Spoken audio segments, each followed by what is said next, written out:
Wrestling Guy. With your hosts, the Hall of Fame referee, JHawk, the not-so-mysterious benefactor, Jgold, and the legendary Charly Butters. It's Thursday. You know what that means. The boys are here. I'm Butters. We got Jgold. Yep. It is a big day. We got JHawk.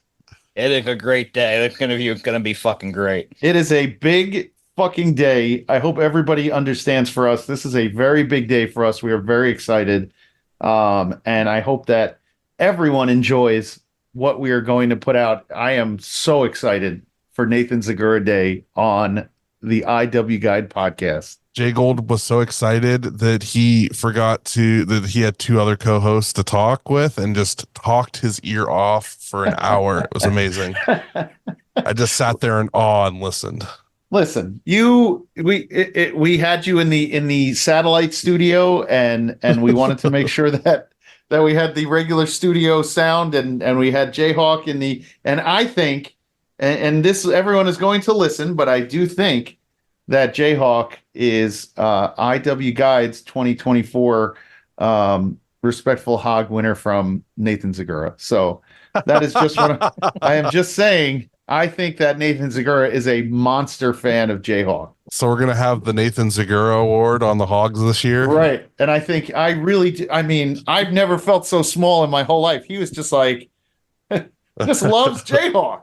So everybody listen, it's going to be great when we do get to it. Yeah, it's been a week and a weekend, and my daughter's home from camp, and I'm very happy to have her home, but there's a lot going on in the wrestling world. She's actually upstairs right now watching NXT. So at least things haven't changed. But I will be at Fanatics Fest this weekend. And Butters, you were asking me about a CM Punk autograph. And unless you want to cough up $275 for a signature on a fig, I would just say let's pass this year. Yeah, it's pretty gross. I was all in on sending you a fig to get signed, and then when you drop that number on me, I'm like, that's insanity. Like, it was 80 for a Hardy Boy. CM Punk is not worth $295. There's a lot of extra hands getting paid. I need you to get really angry, because this is one of the most outrageous fucking things I have ever heard in my entire life. Hold on, let's see now. Give me the. That's not even including the fee to get into the place, right? Like it's $50 to get in. $50 to get in, just to get in, not even to get anything signed. It's just $50 just to walk in the doors. Yep. That's disgusting. And it is absolutely disgusting. And I'm just trying to pull up the tickets for the autographs, like how much, like the autograph fees, and I'm not understanding why they're not giving it to me, but here it is. Okay, so it's going to be the schedule, yeah, I guess. Well, while we're talking about it, I'll find us the outrageous prices that they are charging everyone to talk to a guest. But holy fucking shit, it is pricey.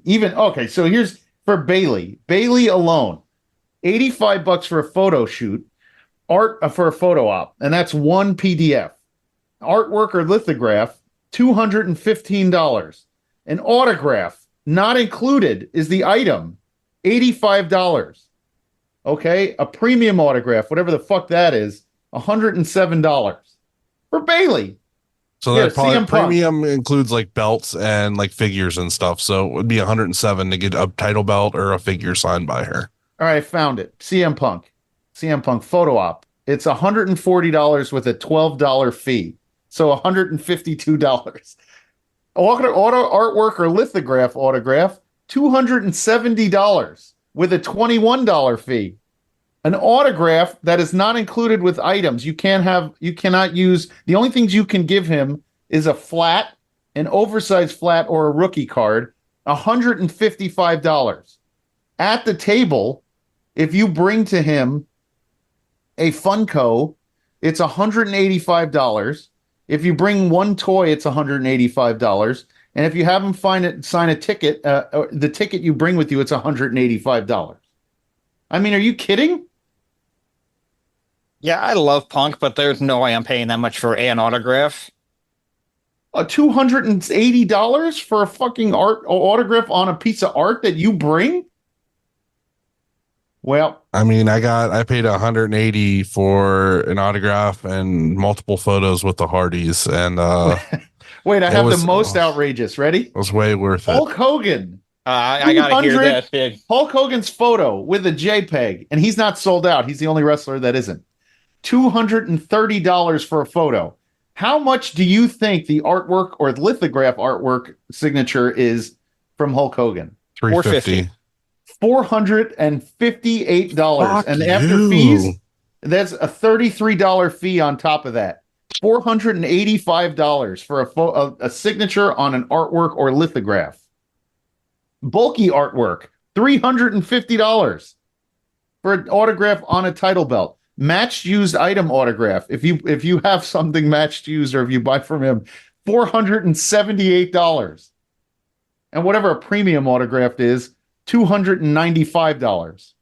So that if is I want outrageous. So if I want him to sign the original VHS of WrestleMania 2 that I just bought the exchange for $5, I'm out almost $300. You're out over $300. Yes.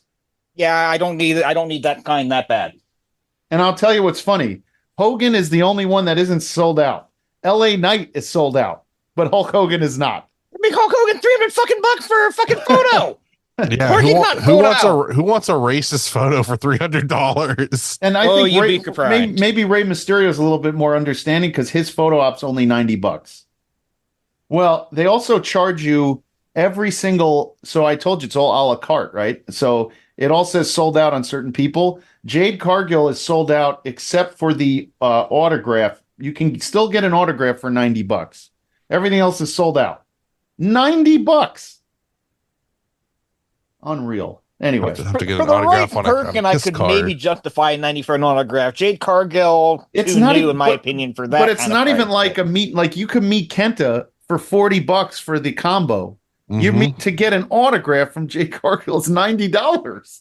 Dude, if you go to Cauliflower Alley next week, Sting and Kurt Angle are both doing meet and greet, and it's like 20, 30. Yeah. I mean, and if you granted, Sting Comic-Con prices are a lot more expensive than that. Like, you're getting a deal because of Cauliflower Alley. They're not that bad. I met Sting at Comic-Con at Headlock Comics. He does all that stuff. I think it was $40. That's nothing. So, I don't know. But that's Fanatics Fest this weekend. If anybody's around and you're all going, let's meet up and just complain about prices. Oh, and congratulations to JHawk's wife. I heard she's a finalist in the the Cleveland Browns new puppy thing that they're doing, where they're trying to find a new dog mascot for the Browns. She's in the finals of it. I heard people don't like it. That is not true. People love it. That's the only reason it still exists. I am telling you, I don't. Even Nathan Zegura was like, "Why is JHawk catching strays?" There is no reason, none. Go into my DMs. You will see all the people that tell me to continue to do this. I can't even imagine what are in your DMs. I can't. So here's the thing, Butters. This one I can't even be that mad at you about. Shout outs. Yeah, go ahead and do it. Zach, Chris, Andrew, and Broccolini. Brock, thank you for the sauce, by the way. And big shout out to Patty. Hey, Patty. Hey, Patty. Come on, Butters. The sauce, so good, right? It is. And I'm gonna. He's gonna bring me some. He's gonna bring me some soon. So I got it delivered in my house of the giant, like a giant thing of it, and I have like these squeeze bottles, so I just keep refilling it. It is so. I'm trying to hold out until Toyhio, and I got to get some of the Carolina Gold. That's my favorite. Oh God, I got that too, by the way. Put it on everything. Yep. That's good shit. Yep. What's on? What's on this weekend? All right, over on Triller TV, powered by Fight. Fresh off of their tour of Japan, GKW back in the United States this weekend with a doubleheader. Saturday, 11 o'clock Eastern Time. GKW No Signal in the Hills 4. Headlined by the tag team match of Brokey Jimmy and Matt Warner against Maki Death Kill. That's a match in 2024. And then they'll follow that up Sunday at 7 p.m. Eastern in Salt Lake City, Utah, with Save Me 2024. Matt Warner defending the title against Manny Lemon. Joey Janela against Tombstone Jesus. Masha Klamovich against Starboy Charlie. Who's Nick Christian against Tombstone Marcus Jesus? Mather, and much, much more. That's that old dude, Tombstone Jesus in Utah? I've never seen Tombstone Jesus, so I thought there was a guy who was like he had like flowing blonde hair, or that might have been a different dude. And then Tombstone Jesus is another guy. I definitely have seen this dude before, and I think we've discussed it. The name sounds familiar for sure. Yeah. Oh yes, it is this dude. I know exactly who this dude is. I'm gonna see if you guys can see it. Hold on. Nope. Never, Oh, hold on. ever. Never? Your brightness is up too high, man. It'll never let us damn see it. I'm an old timer. I can't see it otherwise. Remember this guy? Just do a Google. Just do Yeah, a Google yeah. image search. This guy, I remember seeing something about him. He looks kind of like Shawn Michaels, and Yes. yeah, I'm about to say that actually. yeah, he's crazy looking. All right, so I can't believe they got that dude, but now everybody knows that I need my brightness on all the way up because I can't see. All right, well, over on the IWTV side, I'm going to go with Action. Action Wrestling presents Welcome Home Friday night, August 16th, and that's going to be Alex Kane versus Bobby Flacco. Out of This World versus Buff and Fluff Connection. I don't know what that tag team is, but it sounds familiar. Darian Bankston versus Liam Gray. Ella Envy versus Rachel Armstrong. Erin Wade versus Colby Carino. And Alexander Lev versus Jameson Shook. I like Action. I don't think we've watched enough Action since we started kind of doing the format that we're in now, and I think Action is a lot of fun. So check out Action Wrestling on IWTV. I'm glad it's there. Is this your take of we need to start covering Action again? Oh no, I'm just saying. I'm saying in demand? general. I forgot how much I enjoyed it. Like I remember JHawk and I did a bunch of stuff like when we were just doing it, and then when Mars joined, we were doing it, and like I like their just the whole vibe of that building and everything they do down there. Didn't we cover? There was a bunch of Violence and Is Forever there, and they did. And Bobby Flacco, before he turned into the version he is now, he was there. Like I've seen a lot of guys. Brother, our old logo is on their ring aprons still to this day. So we do exist to them, sort of. It's IWTV Guide to them, but we're just IWTV now. The IW Guide, not the IWTV Guide. IWGP. Yeah, we do need to incorporate some more promotion in our review because we're going to do a little bit of that this week, and so We might, you know, if we got a free week or something, we'll throw them in and see what they're up to. I haven't talked to any of them in quite a while, so it'd be nice to catch up and see what's going on down there. Oh yeah, see their new flock of people. Yeah, Bobby Flacco of people. I'm sorry, it's been a day, everyone. It's been a day. All right, let's interviewing.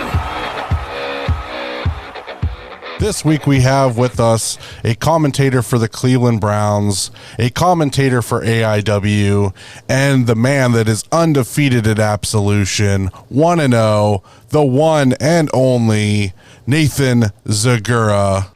Welcome in to the show. How did we manage this? So we got it.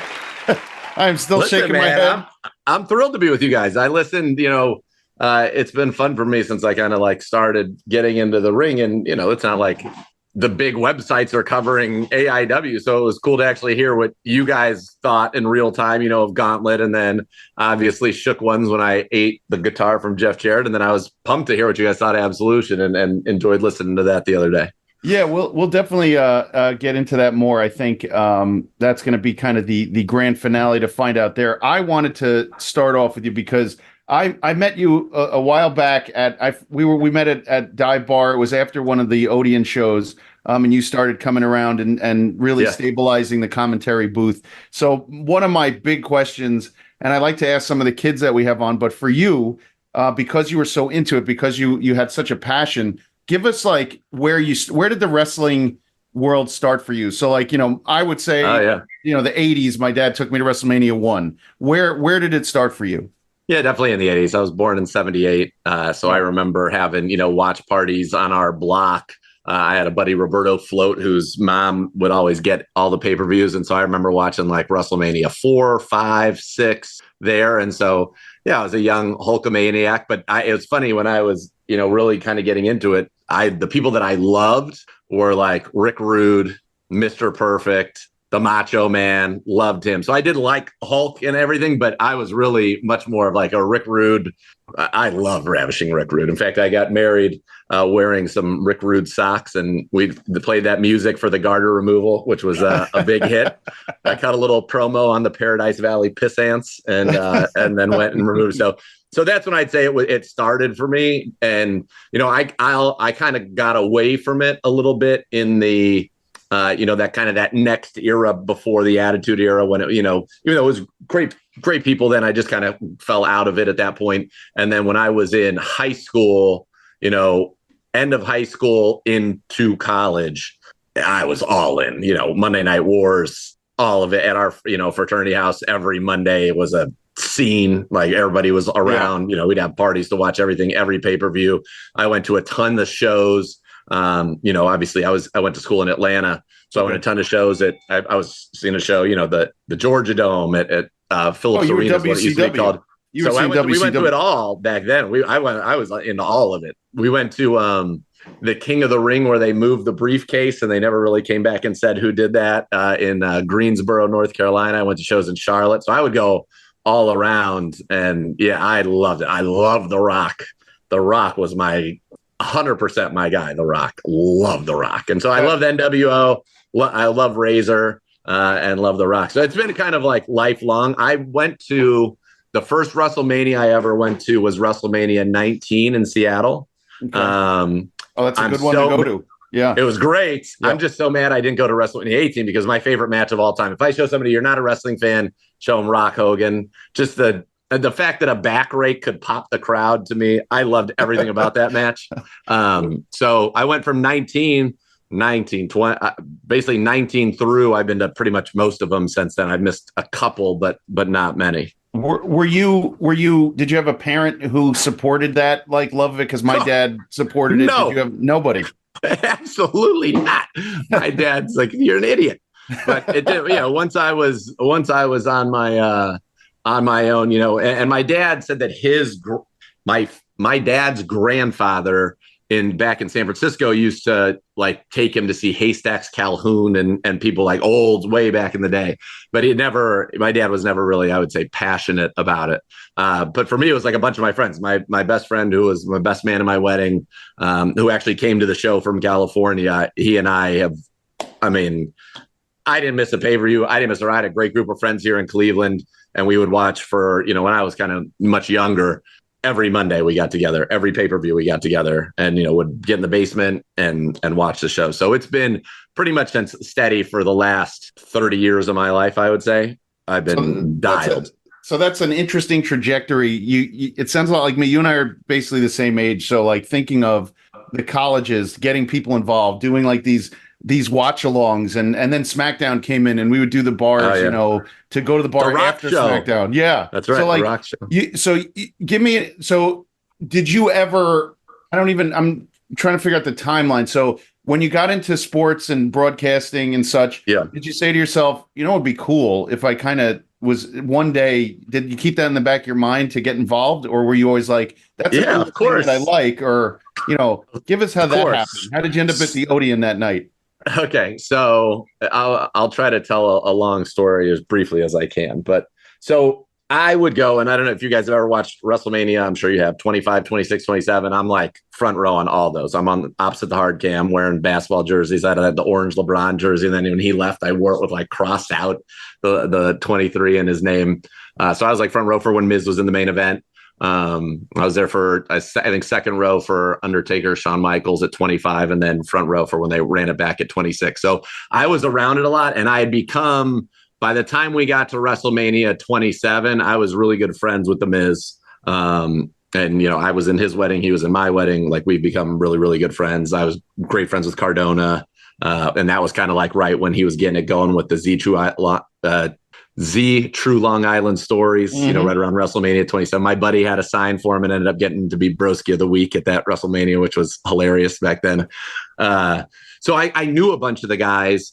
And so when I started my fantasy football business, and I ended up doing TV and radio for fantasy football, it's called The Fantasy Consultant. And then I ended up having my own show on Sirius XM Fantasy Sports Radio called the Sirius XM Fantasy Consultant. And then on Wednesdays, we would do First and Awesome for an hour, which was me and The Miz.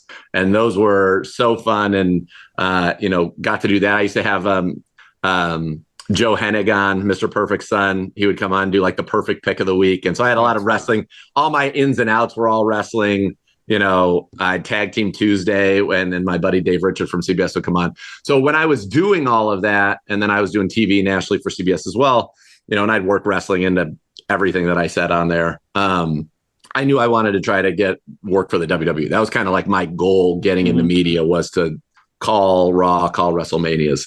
And so, I knew Miz and the Bellas. I used to do a ton of stuff with the Bellas when I was doing my show with Ashton out in LA.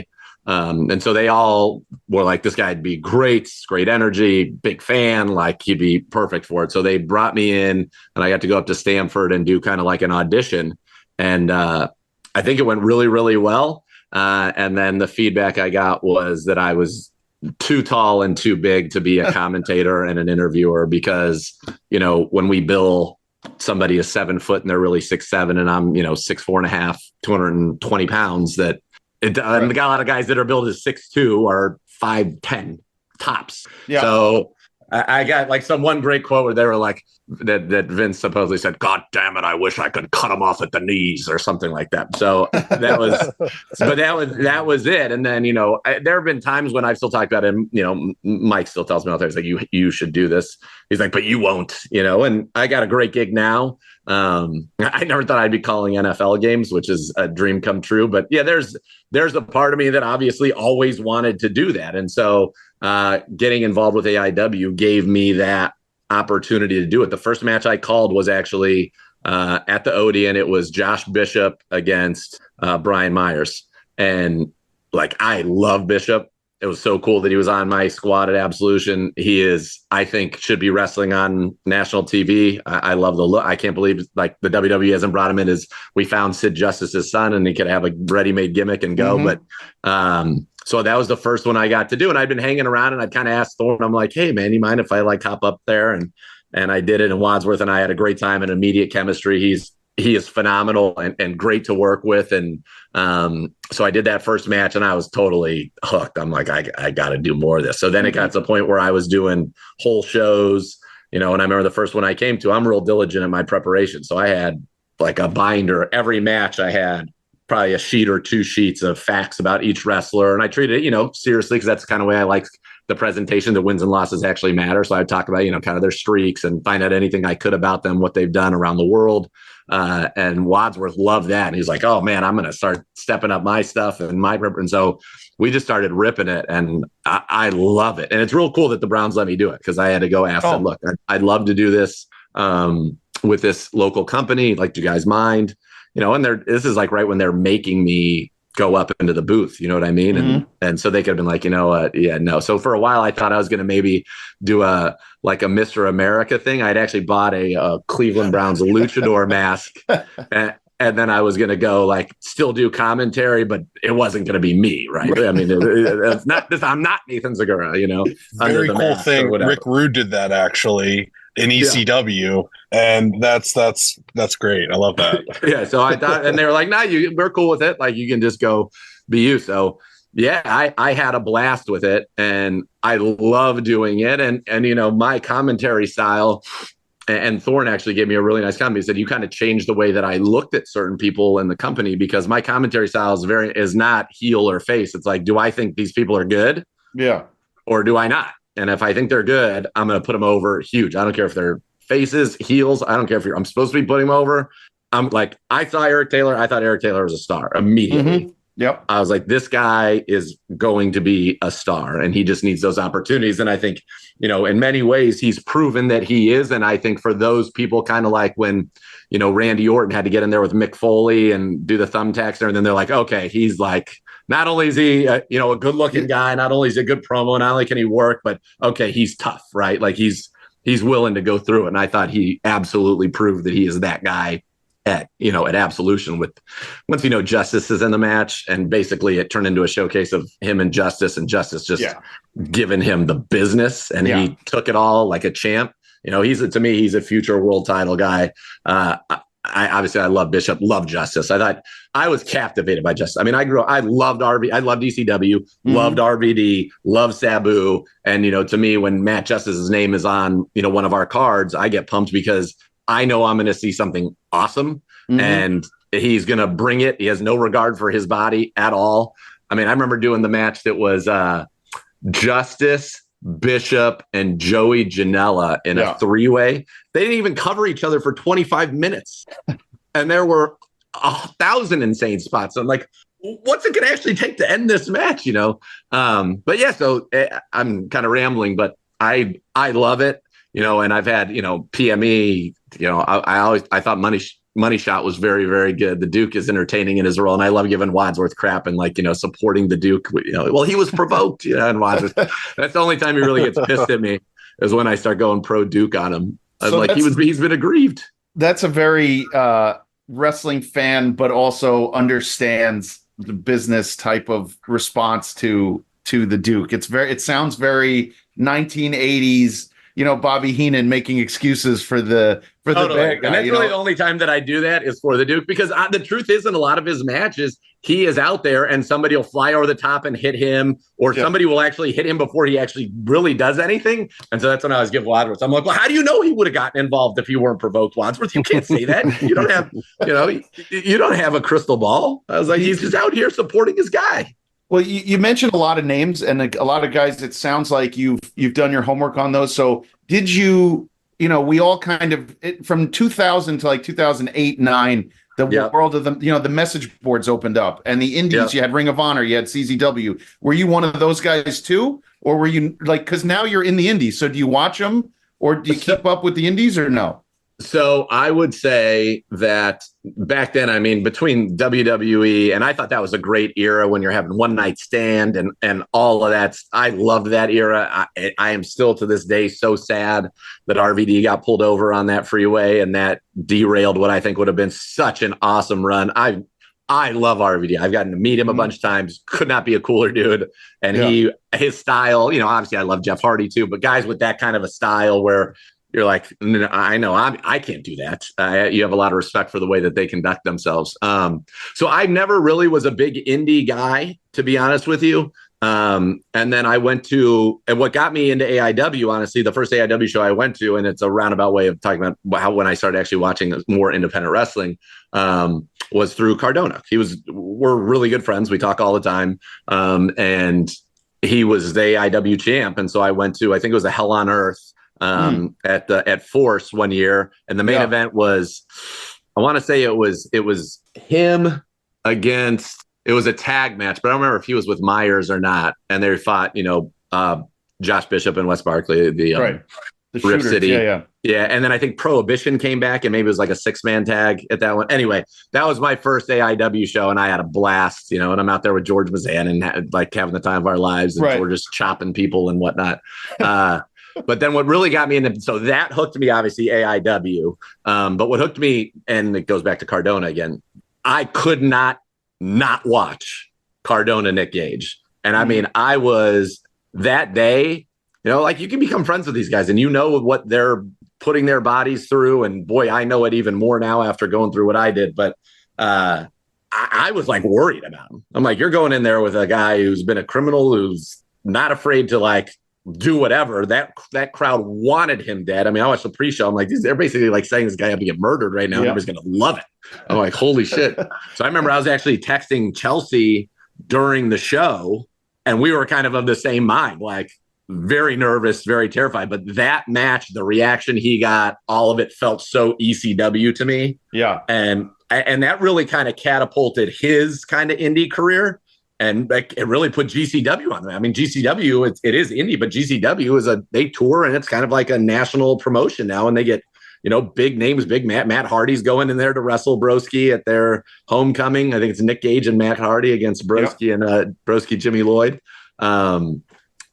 So yeah, that I would say that match kind of, and then now AIW, I watch, even when I can't do the shows, I watch all the shows. And I love it. I love it. And I think AIW puts on, I had so many people come in for Absolution. There were probably a couple hundred people that were there to see me through my various circles, and people who flew in from multiple states around the country to come watch.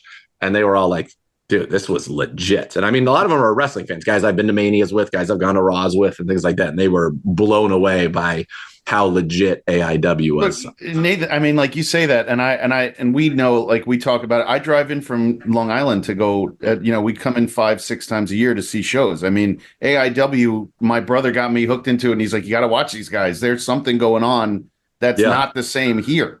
We have ETU, we have a few other, we have Creative Pro, but AIW, we're not getting the same vibes. You get such a different vibe. They also, the production quality, the stories. You don't get stories everywhere. So my God, I went to an independent show. Another two guys that I ended up becoming friends with in the business as well. John Morrison. He was like, I thought he was a stud. Like I loved Morrison. And actually, the way I met Miz was through a guy named John Piermarini, who was a writer for the WWE at the time. And he was writing a lot of Miz's stuff and a lot of Morrison stuff. Like I thought their tag team was great. I've got tons of random props from when they were doing I got the colon faces. I actually wore it into front row in WrestleMania 26, and they came out and they were like, Vince is pissed that you're wearing an ass in row 1. And I'm like, listen, this is WWE merchandise. I'm like, look, I bought this from the company. Right. And they were like, okay, please just don't wear it in the main show. But anyway, and yeah, so I got to talk to him, and that was when Miz was heating up, and I was like, dude, just let Morrison with all his parkour stuff. I said every match that Morrison's in should just be a Falls Count Anywhere match.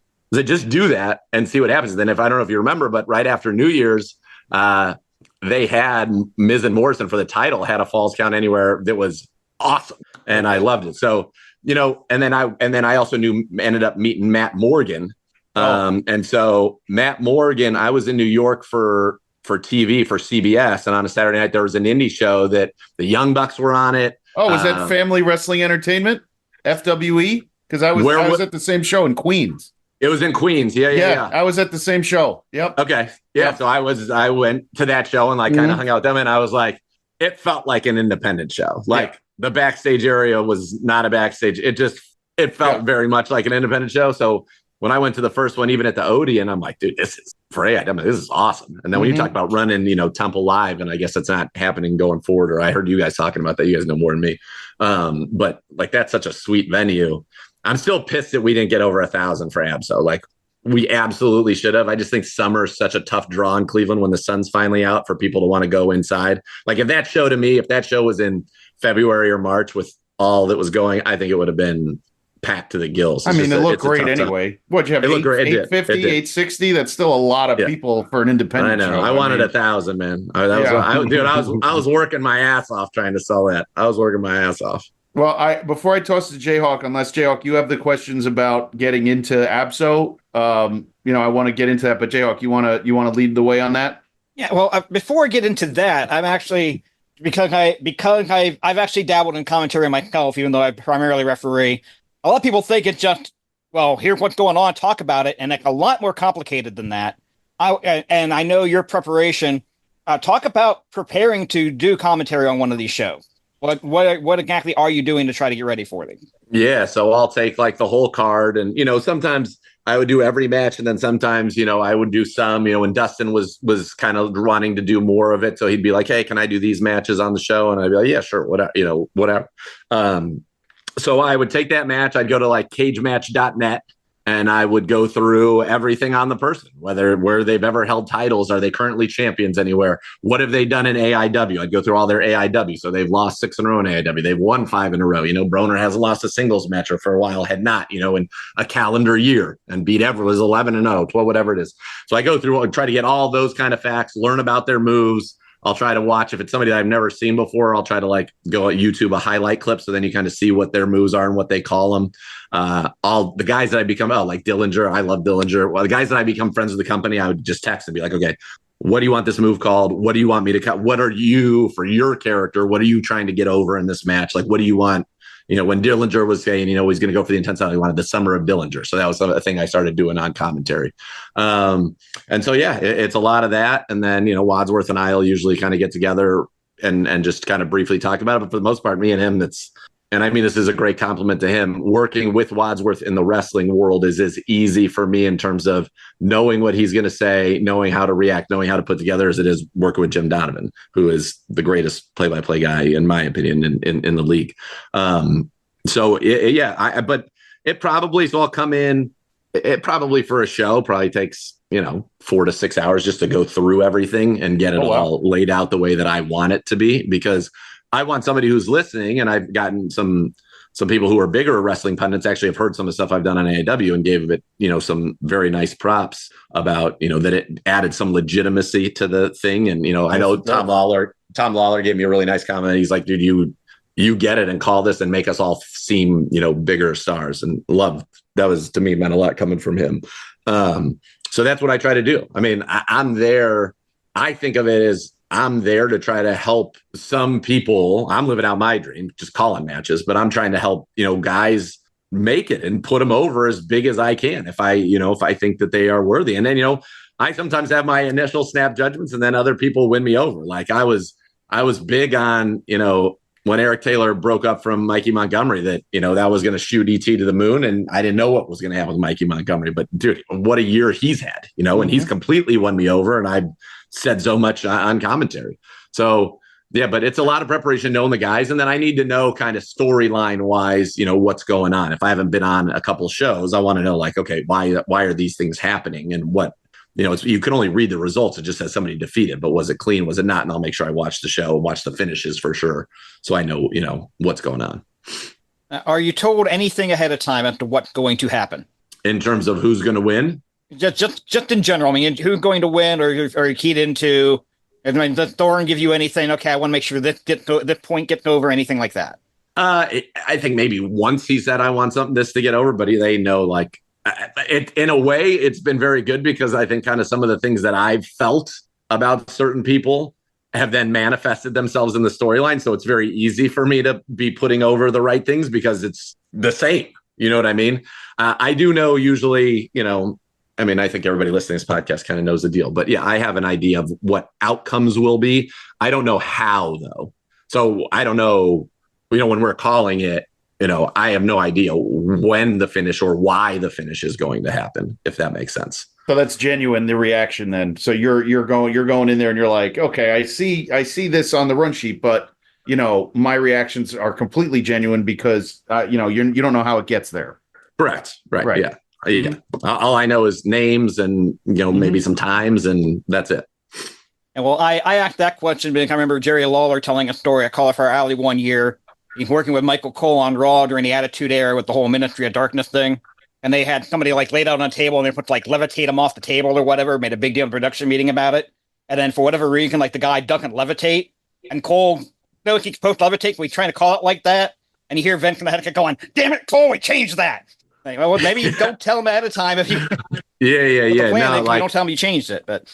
No, fortunately, I haven't had any situations like that, which is no John Thorne in your ear. I hear there's nobody in our ear, and I got to give Thorne so much credit and so much appreciation for allowing me to do, what I've done, and Wadsworth's been such a great teammate, and what Chase has done with the production and the videos, like the video package for my match was awesome. Yeah. And he got me to voice over the package for the gauntlet, which I thought turned out to be an awesome package.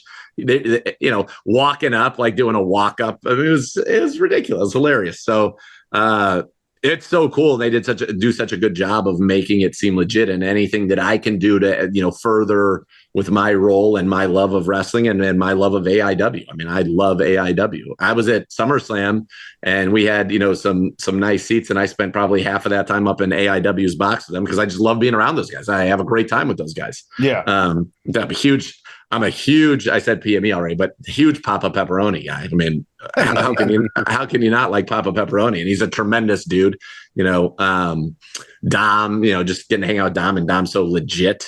It's just, so I feel very grateful that I've been able to be a part of it. And if me, working for the Browns in this city can add credibility or add eyeballs in any way to what these guys are doing and the sacrifices they make, with their bodies on a regular basis, like I'm all for it.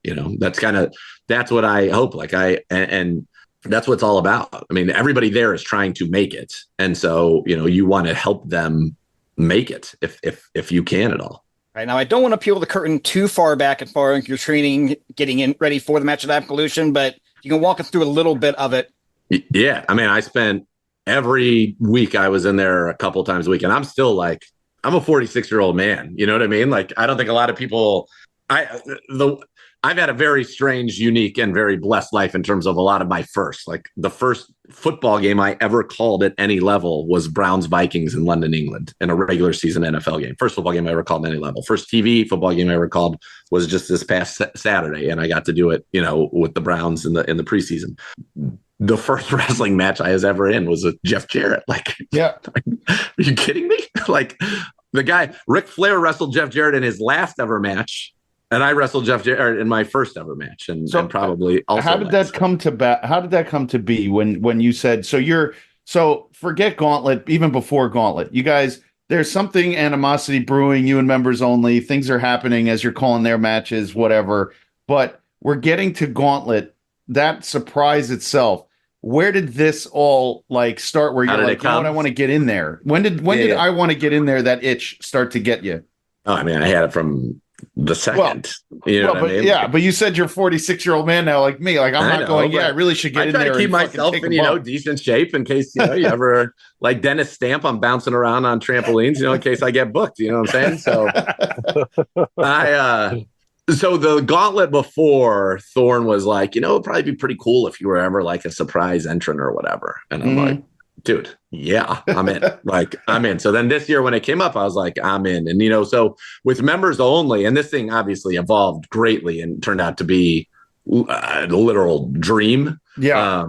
But, members only, like I said, my commentary style. And I thought that there were some things about them that were good, but I thought there were some things about them that weren't great. And so I would talk about that in my matches. And, a lot of times some of the finishes would come from what, and obviously it was probably supposed to be that way, but what I would call, either cocky mistakes or rookie mistakes, right?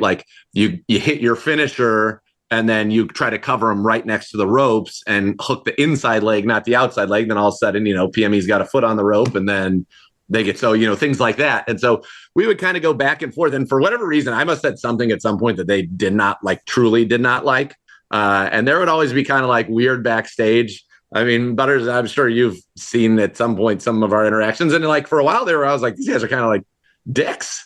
I don't think these guys like me at all. And it kind of went from there. And then so once we knew what we were going to do, I started to lean in on it. And there was one comment I made, which nobody knew I was going to make this comment except for Wadsworth. We were going through. It was before Gauntlet. It was the show before. It was the Temple live show before Gauntlet, whichever one that was. That's the Kurt Angle. Oh no, I'm sorry, that was the summer. Okay, yeah. All right, go ahead. It was whatever Gauntlet show, whatever Temple show was before that. And there was we were talking about Money Shot, and I said, they've had the belts for this many days, the third longest reign, whatever it was at the time. I said, and they've beaten, notable teams such as, and I listed, PME. I listed all the notable teams. And I told Wadsworth I was going to say this. And I said, after I finished listing the notable teams, I want you to be and they also beat members only. And so he said that. And I responded with, I said, notable teams, Wadsworth, come on. And so they heard that in the back. And then at intermission, Calvin came out and was just standing right in front of the broadcast table, mean mugging me and kind of yelling at me. And I'm like, okay, this is going to be great. So, we were going to go, and that's why the whole kind of the thing at the Gauntlet was me, Calvin and Malcolm. And I trained my butt off, dude. I was in there the first time I went in there, and I went with Bishop would come meet me up there all the time. And I couldn't have done it without Bishop, Shelby Wilder, PME, Dom was there, Derek was there, Sam, I couldn't, and members only, honestly. So I couldn't have done it without any of those people. But so for the Gauntlet, I went in there and, I'm learning to run the ropes, and they all made fun of me. I hit the ropes like an old timer, like more like the Hulkster on the side with a leg up. It felt more natural to my body. And, I did probably like 75 flatbacks. And I remember I was calling Miz and Broski, and I'm like, dude, my teeth are sore. I was like, my brain feels like it's moving around my head. I was like, this is craziness. And they're like, you did what? You did 75 cold flatbacks? I was like, yeah.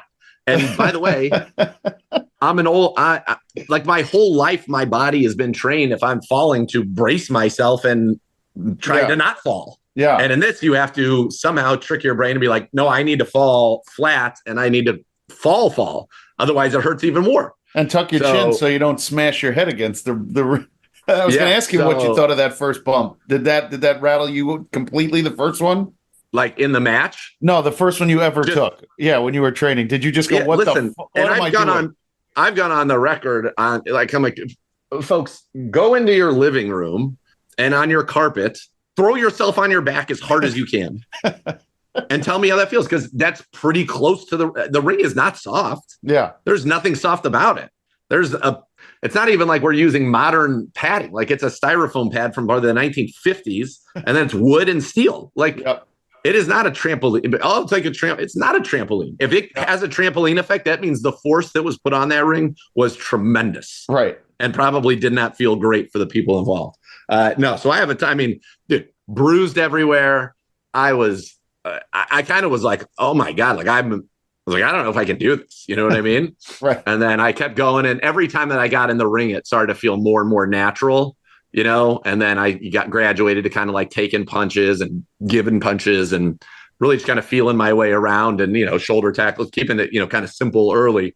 But I loved it. And then I was trying to get in there probably 4 hours a week, every week. Just, and I was getting beaten up a little bit, and, my wife and kids were laughing at me, and I'd be running around the house, like, simulating punches or going off the ropes and coming through. And they were all just like, they thought it was hilarious. But yeah, so I took that really seriously. And it was very important to me as somebody who, number one, loves the business, and number two, respects the hell out of everybody who performs in it, that if I was going to have that honor to be able to perform and live out this dream of mine to be a pro wrestler, or as Dustin said, play wrestler, which I did not, which he had to eat those words. By the way, I was literally on the apron yelling at him. I'm like, what are you saying now? And he's like, I'm putting you over. I'm like, okay, I'll listen to the commentary later. I was like, I'll see what you say. But yeah, I just wanted to honor that. And then when it gets to the point that it's not just me, going and having a fun, like, let's say it ended up being just, me and Bishop against members only, and it would have been just kind of like a fun little showcase. It turned into, Jeff frickin' Jarrett and Satnam Singh and Karen Jarrett and guitars and slaps and body slams from a giant, a clothesline that I still feel from a giant. I absolutely still feel that clothesline. It was a dream come true. So I just wanted to be good. Like, I wanted to be, I'm not the athlete that Bad Bunny is or Logan Paul, but I wanted to do what I am capable of doing and do it well and do it believably and make everything look good and throw everything well, take everything well. It was just really important to me to do that. So, like I was saying first, so the first bump I ever took for real was a stroke from Jeff Jarrett. Oh, wow. So that stroke at Jgold, that is the first time I ever actually took a bump without a pad. That was the first face bump I'd taken, period. We'd never kind of run through that was even going to be in the mix. And he's like, yeah. He's like, he hit me with the chair, and then I was in the stroke. I'm like, oh shit. I know how this is. I know how this goes. I've seen it enough. Right. And it was awesome. And then how did it evolve though? Like, how did you get from, hey, you guys are going to mess around, you and members only at Gauntlet. And now when does Thorne come to you and go, you have to pick a team because Jeff Jarrett's here. Like So there were a few things that happened. I don't know. So if you remember, Bishop at Gauntlet had set up with All Ego Ethan Page, and that was going to be he was going to be spoken for, and then All Ego got signed to NXT and is now the NXT champion like right away, and so that was off. So I knew Bishop would be with me, and Tom was always going to be with me as kind of like the trainer and mentor and legitimate badass that he is. And then there was going to be a fourth person that was with us Sam was going to be with me too. And then a fourth person that ended up being Josh when that match got changed. Mm-hmm. And so the way that it kind of went was Thorne, one day emailed, I think he talked about this on their podcast. Yeah. He just sent an email to Jeff Jarrett, was like, hey, I got this guy who works for the Cleveland Browns. He does commentary for us. He's the color commentator for the Cleveland Browns. And he would, we're going to get him involved to get him in the ring, kind of like, what do you think about it? And, Jarrett's a big football fan. Yeah. Huge football fan. Titans, and, right? Big Titans guy. Yeah. And Vrabel's now with us. And so he knew Vrabel. He knew the play-by-play voice. He's really good friends with the play-by-play voice of the Titans, and who I know just through, professionally. And so I guess he was into it. And I think he thought it would be an awesome, opportunity for Satnam as well to just, get him some legit reps as well. Mm-hmm. And so it kind of came together pretty quickly because, I get a text, it's like, I think Jeff Jarrett's going to be in on this. And I'm like, what? And so I'm like calling Mike and Broski, and they're like, dude, that would be crazy. And I'm like, well, what should I do? They're like, whatever he says. And I'm like, perfect. Got it. And so I finally got the green light, and we pulled off an awesome surprise at Shook Ones, where he sneaks in through the crowd. I'm running down members only after, and I kind of liked what we did at the Gauntlet, like, and to the point where my wife thought I broke my ribs, which was hilarious to me watching it back. But, I got to get Calvin out, and then, Malcolm double crossed me, and then Calvin stayed out and cheated, and they 2-on-1 me, and then they beat me up on the outside and threw me into the barricade, chair on the throat. It was like a pretty vicious attack, which I sold pretty good. And then when I came back, I think I did the main event on commentary, and I was, short of breath and, holding my ribs the whole time because they had thrown me that guardrail pretty good. And that you don't that's not anything you really prepare for. It just happens. And so I thought that was a cool little thing. So then it was Shook Ones, I call them out, and we had a little back and forth. And, the truth is I'm not a wrestler. And so I said, I got some people, unfortunately, I've made a lot of friends here who would be happy to kick your butts on my behalf. And Bishop and Lawler came out, and they had like an absurdly long brawl around the arena, which went on. And I'm like, I don't even know what to do out here anymore. Like I thought this was going to be very quick, and, it ended up being not that at all. And then, Karen comes out, distraction. And then when he came in, and, I was looking at her, and so I hear the crowd, and then I kind of heard the chairs to the side, and I'm like, holy shit, like this is about to happen. Right. And then, he gets me with the chair, stroke, and I'm like dead. It's so funny. Nobody actually, I've never told anybody this. I was so nervous going out there, and I was so like just locked in, like to what I was just saying on the pro, like I was just locked into making sure that I did a good job, that I didn't even take my phone or my wallet out of my pants. Oh no. So I got stroked on my phone was in my pants, and I get backstage and I didn't even know. But so I get backstage, I'm like, oh my God, I got my phone with, like, what an idiot. But fortunately it didn't, because that would have been so ridiculous. Had my phone popped out or something, I'd have been like, it shatters because you fall on it. Yeah. Like, what an idiot. Yeah.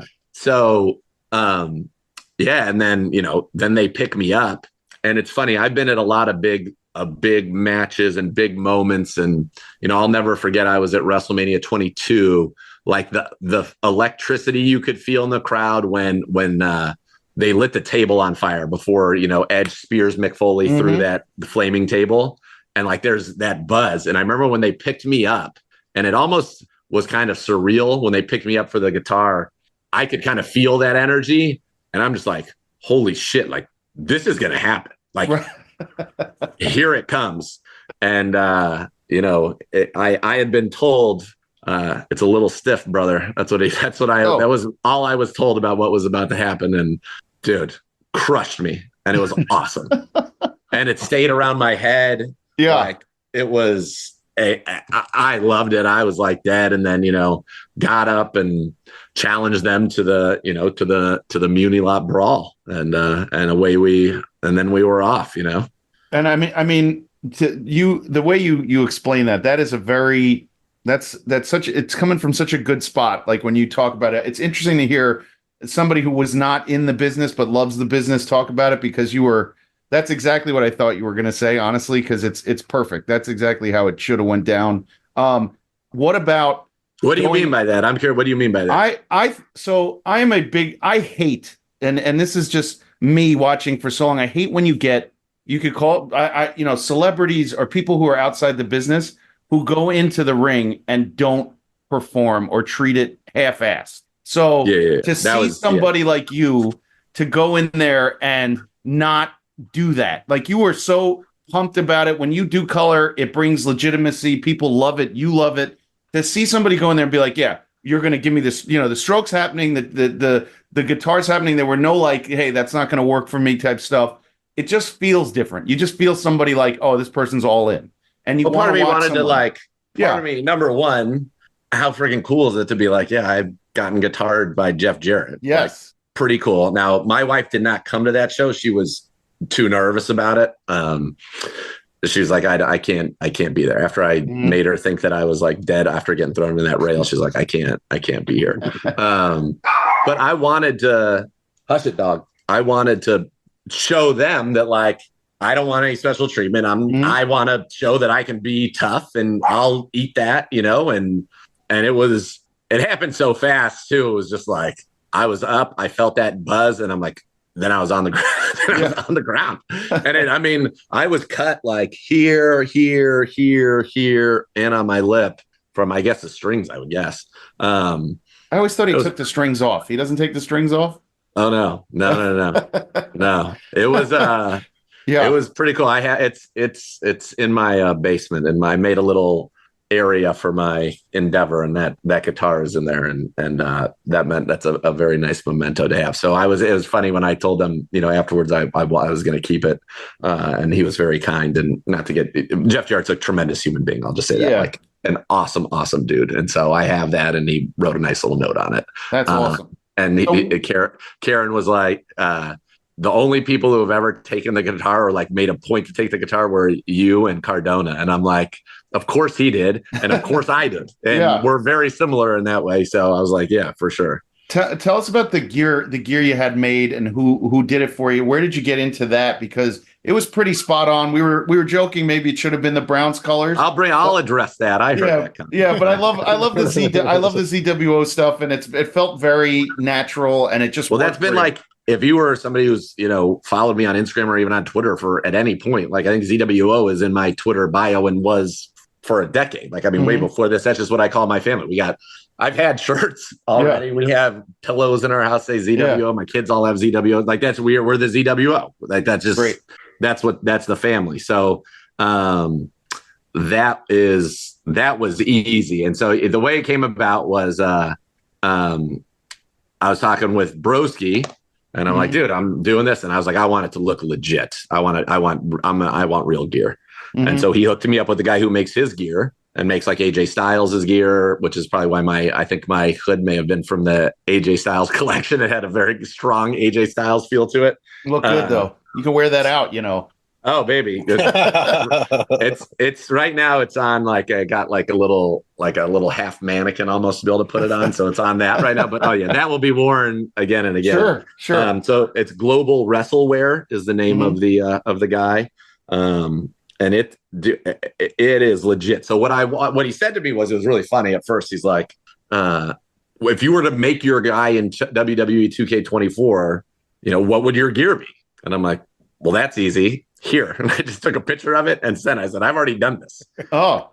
If you would have seen, let's see if I can pull up the picture of it so you guys can see what I sent him and then what he produced. It's absolutely incredible. So here's why it's not brown and orange. And I get it and I hear it. Okay, we mocked it up in brown and orange, mocked it up in white and orange to try to just keep something brownsy with it.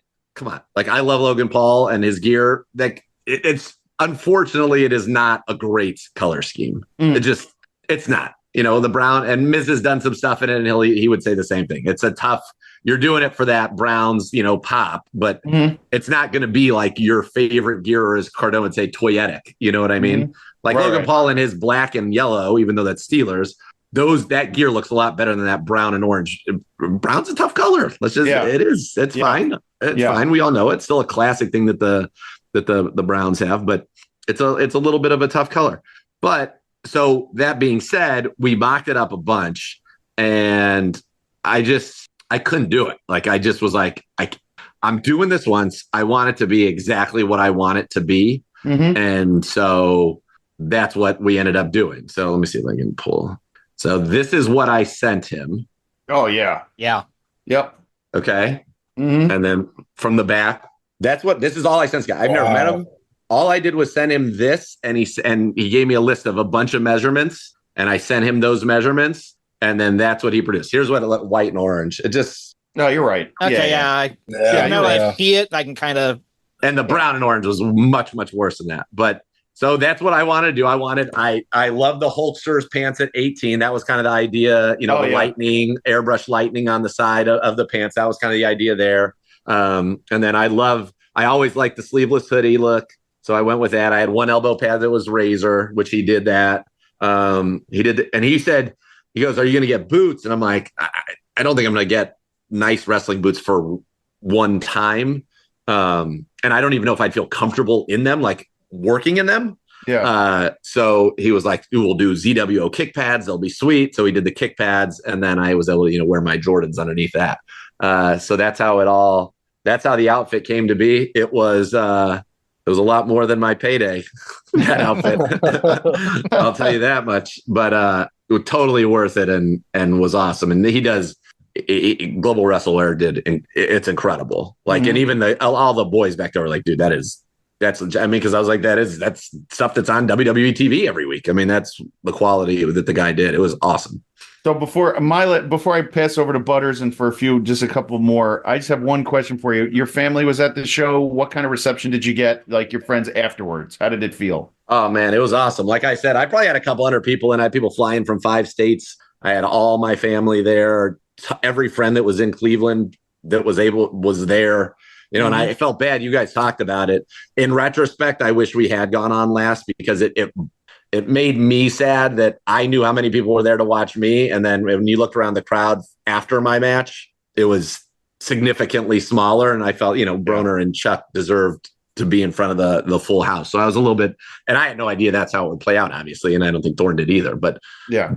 That bummed me out for them, because I have a great deal of respect for both of them. I love Broner. He's as legit as it gets. Like, he's a stud. And I think Chuck's been doing a great job in that role as the champ. So I felt bad about that. But yeah, no, I had people everywhere. My family loved it. Couldn't have been more proud. Like a lot of people who know me have known me my whole life. Like, they knew this was a dream of mine. Like, this was something that did not surprise any of them, and I would send some of my training stuff to like videos of it to Broski and to Miz, and they would give me good feedback, which is why I wanted to have, a Broski boot in there and the skull crushing finale. Although it got a little bit old school bumped, I guess, is the way that the Miz and Cardona described the way Jeff took the skull crushing finale. Put his knee down there. Yeah. He got both knees were down there real quick. But that's why I wanted to have that in there for them, good friends and people who I admire. The funny thing is, I was like talking about the Broski, I'm like, listen, man, I want this to look awesome. He's like, well, then just kick his head. I'm like, come on, man. Like, we're not trying to like crush somebody. Right. But the Broski does do that. And Josh Bishop told me stiffest move he's ever taken was the Broski move. So, but yeah, no, it was, the reception was awesome. And I got to say, like I said before, Jeff was incredible to work with, to work against, all of it. I think he truly loved, and he and I have become, I would say, legit friends. We talk very regularly, and he loves talking football, which is awesome. But I think he loved that. Like, I took the guitar shot, and then I do Browns Daily, and the Browns were cool to let me do this. I'm like, hey, I'm going to do this in a neck brace, Andy Kaufman style. I'm going to, move the mic like this every time I have to turn. I'm just, totally stiff. And they were all about it. Then he's calling in, running angles on Browns Daily.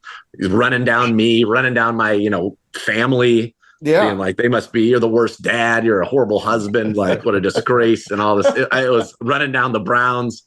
I did help him with a couple of his burns, which were pretty good. Which is the truth is the owners of the Cleveland Browns are from Tennessee, and he's a Tennessee guy. He's like Tennessee owns Cleveland, and so that was pretty good. But look, it felt legit. You guys, you didn't look amateurish in the ring. It felt legit. I appreciate that. Yeah, it's exactly that was the goal. Yeah, that's exactly what you could want. I mean, we talked about it. It just felt very big. That Absolution, the stage, the presence, all the matches, Chase leading up to it. It just felt big, and I give you full credit for going all in, as I said earlier, going all in on it and making it feel that big. So, when I went, so the day the day I did the show and the neck brace, I'm like, I'm just gonna wear it into the grocery store, like why not, just in case somebody sees me or whatever. So I did that, and then I was planned to go. This is peeling back the curtain. I had plans to go that Tuesday to Chicago to see one of my good buddies, and we're gonna go play golf and have like a great 48 hours. And so I'm like, I'm gonna wear this to the airport, and then I'm gonna like say I'm going on a wellness retreat to get my mind and body right. And I thought that was hilarious, and so I did it. And that tweet got a ton of interaction. People were at the airport were like, dude, are you okay? Like, we're worried about you. I'm like, dying, and I was like, I think I'll be okay. You know what I mean? And then I did, I ripped the neck, came back from that. And I knew that I wasn't going to be able to keep wearing the neck brace on Brown's radio anymore. Like, it was like, all right, you did, like, they were very nice about it. So I had to, then I did that, ripped it off. I'm cleared and whatever, and was doing all those little videos, but I had so much fun with it. And I think he appreciated that I was like fully into it. Now, and you guys can use as much of this as you want or not, but like he would help me. He'd be like, all right, let me see you do this, or let me see you take this, or let me see it, kind of as he was thinking about how it would go. Yeah. Here, let me just say this. So anything I say from this point on, you guys, if you want to run it by Thorne before you put it on. Oh yeah. You can. So like, he's like, all right, let me see you do this. Let me see a sequence where you do some of these things. And I'm like, okay, well, I'm comfortable with these. What about this? And so I do that and send it to him, and he'd be like, okay, good. This is good. We can work with this. We can use, but I had tried to be not like the Macho Man per se, where you had it down to the step, but the first two things I did, I wanted to be like practice. I knew exactly what I was doing and what sequences, so it could be as good as it was. But this, because he wasn't here, like, it was kind of all came together, I would say, over the course of 90 minutes, kind of before, like while we were there, and, at one point he's like, so you're going to, this, and then the big man's going to come in and, you're going to try and it's not going to work. And then he's going to body slam you. And I'm like, excuse me? Like, I didn't sign up. I don't know if I signed up for this, right? Like, all my promos were Satnam saying, ignore this. This does not involve you. I want no part. Like, just, it has nothing to do with you. It's about members only and Jeff Jarrett. And like, I'd never taken a body slam, not with a pad, and certainly not from a giant. Yeah. And, long way down. And not to get into the weeds about it, but I was like, should I do this, or this? And they're like, he's like, do nothing.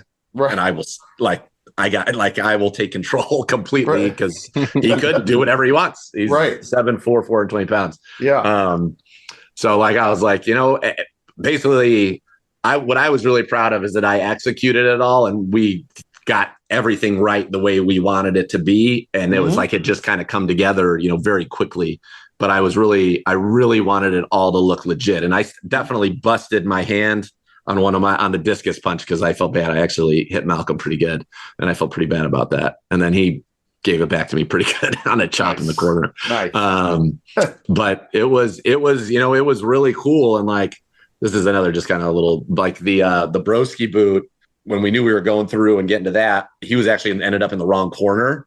And so like, I had to come improv, and I was like proud that I was able to do it. I was came over and I was like, dude, I got to get you across. So I came over and I hard Irish whipped them across to get them into the right corner, because otherwise I would have had to start in their corner, which they would have just grabbed me and beat me up. So psychology, you got it. Yeah. I love that. So, all right. So that was like a cool thing on the fly. And then I will say, like, the Thursday before is the first time I'd taken some 3Ds on the pad, and originally we thought maybe it was going to be like through a table or whatever, because we did say Munilop Brawl, and then as I said earlier, I asked Broski and Miz, and he's like, you're going to do what Jeff Jarrett says. And so I think Double J, and I think with Satnam, just felt more comfortable with it having being, for the most part, more of a normal tag and not necessarily a street fight. which I was fine with, by the way. I was like, I've taken the guitar. I'm pretty good on weapons. And so, kind of that's how it all kind of like, went down. And then it was really cool just to be a part of it and to see it and to feel it. And it's one of those things I keep saying, like, I wish I could relive it through my own eyes again, because it was such a special moment. And like, the 3D, the Thursday before the show was Saturday, I took one and I thought I like blew my hammy when I landed. Cause when I'd been trying to go through it, I'd been kind of getting held by two legs. And so I was used to that. And then the one that on that Thursday, I was only one leg. So my other leg was kind of out. So when it hit, it felt like, I'm like, this cannot be happening. Right, like, this cannot be happening. And so I ended up going and getting my guy, Brent Pekarsky at the Druzynski Institute at Ahuja, the UH Sports Medicine, worked me out. He's like, dude, it's not your hammy. It's a little bit of your ass. But he's like, you're going to be fine. Like, don't worry about it. Right. He's like, you're gonna be fine. He's like, don't even think about when you're in there. He's like, just stretch out. He gave me all these things to do. He's like, you'll be fine. So I was a little bit nervous about it going, but I'll tell you what, you go watch that tape back, dude. Calvin put some stank on that 3D. Those back to back, the clothesline from Tottenham, when he got me, I was, ready. You guys had it right. I was going to Razor's Edge, right, Jarrett, because Bishop does the Bishop bomb. So I was like, I'm going to Razor's Edge him. And I was getting all fired up to Razor's Edge. And then, you feel the turnaround and he like grabbed me and I was like, oh God. And then when he pushed me back, I was like, oh God, because he pushed me and then brought me. And like, those are tough bumps because in most cases, like you're supplying the motion to that bump. I didn't have to, and I was worried about it. I wanted it to look good. I didn't have to worry about shit. He fucking crushed me. Like the next thing I knew, he hit me. It felt like my like chest and shoulders were like out my back. And the next thing I was on the ground, my legs were like over my head. I was like, whoa. So it was very easy to stay down because that was like, he got me. Big dude. Yeah. It's a big dude. And then, I thought it was cool, the setup that now, oh shoot, everything's happening. They get him out and they're all on the outside. And then there I am now 2-on-1 with members only, who has been, there's been a lot of, talk back and forth certainly about this match between us. And then the 3D and then the kick and then them getting them, cheesing they were going to concerto me with the guitars and that. And then I got to hit the rock bottom. It was like, and I got emotional at the end. I really did, because I was so happy when it was over that it had gone well, that I had executed it all. Like the stuff with Jarrett when I was one-on-one with him, my punches were crisp and everything was like snug and good. And I was just like so relieved and proud, and to have all those people there that I've known, some of them for 30 plus years of my life to come in and to be there for, was like, that's so cool. I still can't believe it's real sometimes that it happened. Like that I wrestled Jeff Jarrett and Satnam Singh, and obviously members only, and I got to deal with Bishop and Lawler and Hardway, and those guys were all so. It was crazy, man. It was crazy. It's great. Butters, well, I know you have just a couple more for him before we. I have two questions. You guys are good. I mean, at this point, my wife's working out. I got a few minutes before I have to start getting dinner ready.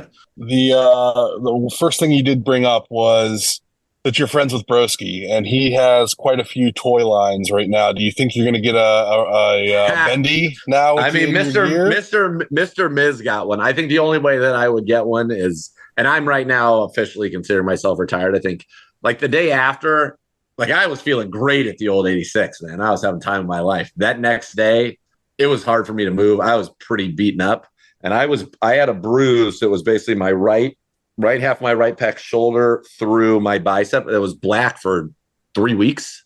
And I don't even know what happened. Like, I don't even know when that happened. My guess is probably the clothesline or when Satnam, he stepped on me after the body slam that hurt, and Double J was rocking me with those. When he was Garvin stomping me, those were quite legit. So I don't even know when it happened, but I'm happy. I feel like I couldn't perform much better than I did. Like I was very happy with that. And so the next time all I could do is probably be worse, and risk getting hurt again. But, as they say, never say never. I would love to do something with Broski. He knows that. That's why I don't know if you guys saw his video. He's like, if you lose, I'm fighting you at Absolution or whatever. And I'm like, well, I didn't lose. Well, that was so going to be I my don't next question was who's next? So I guess it's Broski. Broski's next. I don't think anybody's next. But if it were, that it would have to be like it would have to be something really cool. Like if the Hoff wanted to come, wrestle and we do like a tag team, or if, bro, it'd have to be something like pretty awesome. Cause I'm very happy with it. Like scratch the itch, did it. Couldn't have been a more special moment for me or my family. And, one of the things that was really, it's like when Karen smacked me, oh my God, she lit my face up and it crushed me. And it was awesome. And of course, that's what it had to be. And it was funny. She backstage when they were leaving, we ran into Kayla and Karen. She's like, I'm sorry, I slapped your man. Like they could not have been cooler. He didn't have, like, that's the thing. He did not have to, he could have been like, wrestle this, who? Like, what?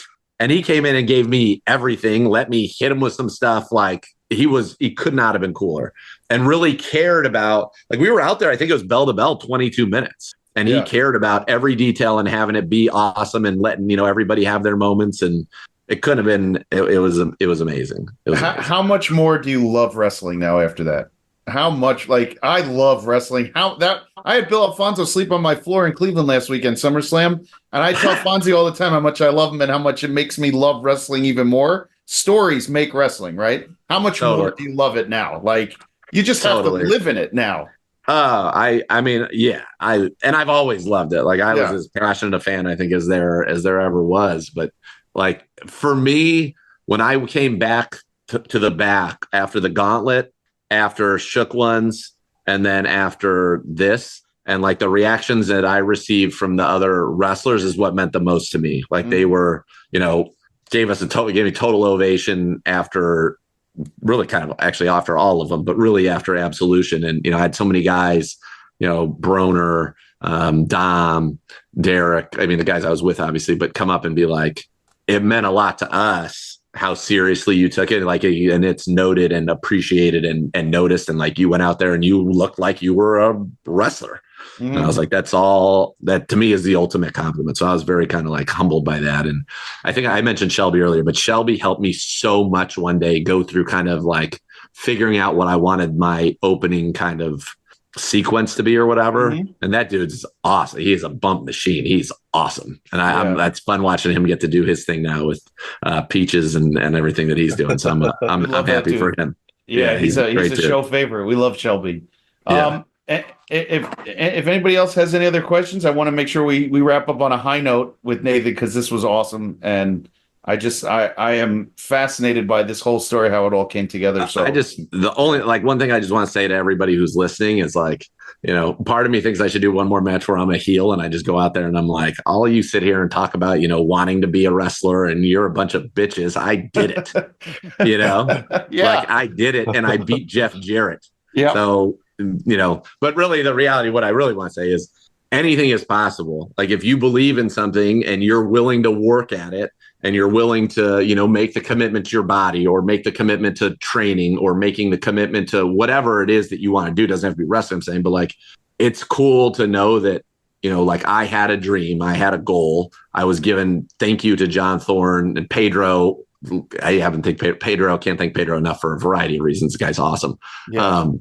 But to give me, to have that opportunity and then to like, it was funny kind of afterwards, my wife was sick of it. She's like, all I'm hearing about is wrestling. All I'm leading up to it. She's like, okay, like it's enough, and then it was, and not in a bad way, honey, you're very supportive. You're the most supportive in the world, but like, it was so cool because I had that to look forward to. And then when it was done, it was kind of like, what now? Right. Like everything was kind of building to this moment. And, when I'm in there and like, all of a sudden, he's, going out and I'm calling him back in. I'm like, dude, this is like, it's happening. And I never really felt nervous, but I was kind of like, I was just kind of so locked in, you know what I mean? That it was cool. But people should just, if you're passionate about something and you love it and you want to experience it, do whatever you have to do to make it happen. I think I'm lucky, obviously, because I work for the Browns. I was just like some, guy off the street. I was like, hey, I'd really like to wrestle. It'd be really cool. Can we get Jeff Jarrett? They'd be like, yeah, no. But so I realized that there are those limitations, but whatever, it doesn't have to be wrestling. It doesn't. That's what I love about this. The business of it is that it's one of those things, and how much the respect and the trust, like how much you have to respect and trust everybody that you're with. And I came out of there and I said, even on Twitter, I go, I don't like Malcolm Cambridge and I don't like Calvin G. Lewis. And I don't. No, they're great. But like, I respect them and I respect everything that they go through to do what they do. And I hope that the opportunity for them to be in a match with that kind of a spotlight on it, and to be with Jeff and Satnam and all the, think about everybody on my side. Bishop's a champ. Lawler is a champ. Hardway will be a champ for sure at some point, for them to have that. So I hope that like helps, springboard them into the best phase of their career. But I feel blessed, dude. I loved it. I really appreciate having you guys to listen to. JHawk, when you were like after Shook Ones and you're like, I got to fucking see this match. I was loving it in the car when I was listening to Pod, and you're like, I got to see this match. You're like, I don't care what I got. And you're like, I got to see this match. And I was like, that's what I'm talking about, dude. I'm like, I got to meet this guy. I love this guy. Don't give JHawk that. Oh my God. You guys are tough on him, man. Somebody's got to give JHawk some love. We actually got an hour without somebody calling my wife. It's been kind of nice. I don't like it, JHawk. I don't do it. No, that was your last show. I felt like at times the Absolution review is interrupted with shots. Just JHawk was catching strays. He doesn't have to. We don't. We frown upon that, Nathan. We don't like that anymore. I will say this though, JHawk. I will say this. One thing that cracked me up was that you refused to go to the after party. You should have come to the after party because you didn't want to tell Thorne you thought his booking sucked. That killed me. That killed me. Yeah, I get letting things play out, and I trust the process. Usually, even if I'm upset about something, it works itself out. But I'm such a Broner guy, and not a knock on Chuck at all. I'm such a Broner guy. I really wanted Broner coming out of there with it. I felt that was the best way to tell that story. And I was so legitimately angry that Broner was getting that title that night. I'm like, you know what? No, I can't. I will say something stupid at the wrong time. I don't want to burn a bridge. It is hard though when you're with Broner, who's awesome and deserving of, obviously being the champion, being the face of a company. But at some point when you become dominant, you've run through everybody. What's there really left to do? Where does it go? You have to at some point, no matter how good anybody is, eventually, even Roman Reigns eventually had to lose the title, So I'm a big Broner guy. I think Chuck's done a good job of becoming very unlikable, and I think that's what you have to do in that role, right? You have to be the person that people want to see lose. Then I think he's done it. In fact, he got you so upset that he didn't lose that you didn't go to the after party. We could have had a drink together, JHawk. We could have been celebrating. It could have been great. And I'm sorry it wasn't as much of a street fight as you wanted, but I think that we got a little bit in there, but I think what I hope is, and you guys have been very kind in saying what you have, but I just wanted it to people to come out and be like, yeah, that was actually a pretty sick match. That wasn't, oh man, this awesome hype. And then it's just what a debacle. You know what I mean? Yeah. So you didn't want it to be like Hugh Jackman just throwing a punch at Broski or at Dolph, and that's it. And then you're just like, now what? You wanted you wanted a whole match, right? You needed the whole thing. So, and I'll tell you what, I honestly thought going into it that it was going to be okay, I was going to have a cool little bit at the beginning, then I was going to take a monstrous move, just be out, and then I'd kind of slink in and hit. But I was in there a ton, and I got beat up way more than I thought I was going to, but it was awesome. It was so cool, You definitely took way more than I thought was going to go down, and I was so happy about that. It was almost yes, now it's a match. It is a match. It's not a spectacle. It's a match. And that made all the difference. So good. Then we achieve. And listen, sometimes when you have somebody who is able to conceptualize what it needs to be, and they have 4 decades of experience and are a 12-time world champion and a 2-time Hall of Famer. Turns out they've got pretty good ideas. They pretty much get the psychology of what the people want and need and know how to deliver it. And so that was very, very cool. And I said, I couldn't be more grateful to AIW, couldn't be more grateful to Jeff, couldn't be more grateful to Satnam, Karen, even to members only, members jabroni, as I call them, couldn't be more grateful to those guys and all the guys on my side. It was it's still hard to believe it was real. Honestly, it was very cool. I love it. I'm not gonna lie. I'm as much as I really want to street fight. If you're telling me, Jeff Jarrett kind of not to do it, I'm going to trust Jeff Jarrett. Right. That's all. Yeah, I think it's it's just. I think in a situation like that where we had the build up and it was working. By the time that the bell rang, I knew people wanted to be okay, what's going to go down.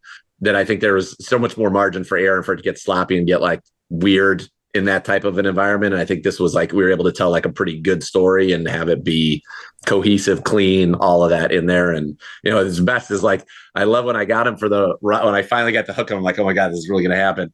And then I'm seeing out of the corner of my eye, Jeff and Karen and Satnam like already up on the stage being like, we have nothing to do with this. And I was like, that is so great. Like, he's so good. So good. Well, shit. As somebody who actually been in Muni lot when there've been brawls going on, well, we didn't get what we advertised, but it was still good. It was a cool name, and at the time, it was kind of like it's going to go one of two directions, but the name is just cool and like Browns related, And if it ends up being that, it ends up right. Yeah. If it ends up being that, if people hear like, oh, dude, Muni lot brawl, like Cleveland Browns, like, okay, it's on, Yeah. Yeah. The thing that really makes it the biggest missing, I talked about just like, when the time of it was, and also happened to be the time a lot of the Browns, they're all out of town. So I'm becoming very good friends, obviously, with a lot of the coaches. And I'm the first person who interviews players we draft. Like, there are a lot of guys who are huge wrestling fans that all wanted to come. And like Stefanski now, I think I have new respect for him. He just thinks I'm insane. He's like, you did what? I sent him some videos like, you what? Like, you're insane. I'm like, yeah, baby, let's go. But that would have been cool to have some of them there. But it ended up, like I said, they couldn't have been better. Amazing. Well, I unless we have some more questions, I want to thank you. I can't thank you enough for coming on with us. I know, Butters and you have been talking for a while to get this done. So thank you. I was on Butters. I'm like, dude, I need an Abso review, brother. I was like, I gotta have it. I'm jonesing for it. They're not covering it. You're the only reason we even got one, because I wasn't going to do one. I was like, we're just going to skip it. But then when you were like, I'm waiting for it, I'm like, all right, we have to do it. We'll do it as the debut. I appreciate it. It wasn't on, like, for an interview. I didn't hear any, Wrestling Observer or PW Torch or any of those. They weren't covering Absolution. I had to be like, all right, and see what the people thought. Yeah, that's a problem. We got to get more eyes with more guys doing reviews of AIW. We made it onto like cage side seats about like that. Jarrett was like into it and and guitared and all that. So we got a little bit. Awful Announcing, covered it a little bit, which was cool. Yes, yeah. But yeah, it was fun, man. Awesome. It was fun, and like like when you guys were so kind, but you're like, and he was totally in, dude. Are you? I was on the time of my life coming up with like, what could I do next that would be more absurd? That would be, awesome, or what promo? And a lot of my promos had, stuff from, Rock Austin at WrestleMania 17 or Rock Austin at WrestleMania 19, from promos that I liked, and I was like, I'll try to work like that little. That's kind of the kernel, and then what I'll go around it. It was just it worked. It's the best business in the world. Yep. So you and Broski together as a heel tag team, I could see that being something. Hey, you want to work heel the next time. We hate Broski. I don't know how you can hate the guy is the perfect professional wrestler. He is. I love him. He's a Long Island guy like me. I love it. I love being around him when he does creative pro and things. It's great. It just makes me feel like I'm back in the 90s again. If you do the heel turn, I think it would be shocking, and I think that it would set up for a really good Absolution main event. I'm all in on it. We'll worry about it in a year. We got a year to build this, Nathan. A year to figure it out, and make it happen. I can't wait. Well, we appreciate it, man. I can't, but I appreciate it. It's really cool, what you guys do, and it's really cool that thanks for even caring to talk to me after it. Yeah, for sure, absolutely. All right, fellas. Sure. Well, we will sign off here. Yeah, as somebody who is hitting 20 years in the business this year, thank you for taking it as seriously as you did. Mm-hmm. And getting my jaded ass to be like, I got to pay money to watch this match. I loved it, man. I hope you didn't have to part with any collectibles. That was the part that made me sad. I was like, listen, where were we driving, babe? We were going up to New York. Oh, we were going to a wedding up in New York State. And when he said that, I was like, listen, if it comes out, I'm getting this guy tickets. Like, we'll always take care of JHawk if he needs. I was like, I need JHawk. I need JHawk in the house for that. I know with football, you can come up. It's not going to happen that often, but we'll hit one of the after parties and get that drink. All right, you got it, brother. All right, man. Thank you, guys. Thanks, Nathan. Thank you so much. Thank you. Talk to you soon. Got it. Don't forget to review and subscribe wherever you listen to us. Find us online at Facebook and Instagram at The Indie Wrestling Guide. And on X or Twitter at IWGuide1.